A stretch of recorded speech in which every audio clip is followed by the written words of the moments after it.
ঈদের সাংস্কৃতিক অনুষ্ঠান পলাশবাড়ী শহীদ মিনারে অনুষ্ঠানটি মিস করলেন যারা, ভিডিওটি শেষ পর্যন্ত দেখে যাবেন তারা।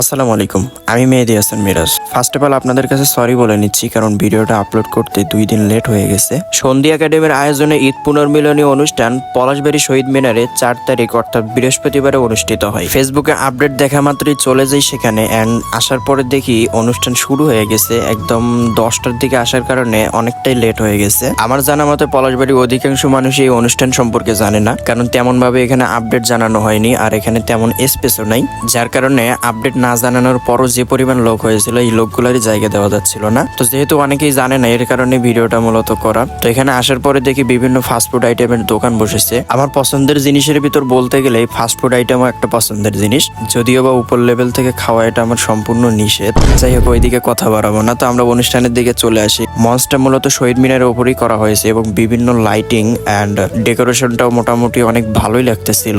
এর থেকে বেশি ভালো লাগতেছিল আমাদের দর্শকদের, কারণ তারা পলাশবাড়ির মানুষ, তো পলাশবাড়ির মানুষ সবাই ভালো। পর্যায়ক্রমে বিশেষ শিল্পী এবং স্থানীয় শিল্পীদের অংশগ্রহণে নাচ এবং গান হয়। সময় যত গড়িয়ে যাচ্ছিল অনুষ্ঠানের আসল মজাটা তত উপভোগ করা যাচ্ছিল। যদিও বা আমরা 10টার দিকে গিয়ে 11টার দিকে চলে আসছি। এখন যারা অনুষ্ঠানে আসতে পারেনি তারা বলবে আমরা যাবার বাইরে এটাকে আমাদের শোনাচ্ছেন না। তো তাদের উদ্দেশ্যে আমি বলবো যে ভাই, আপনার ব্রেন ভালো, আপনার বুদ্ধি ভালো, আপনি সঠিক ধরেছেন।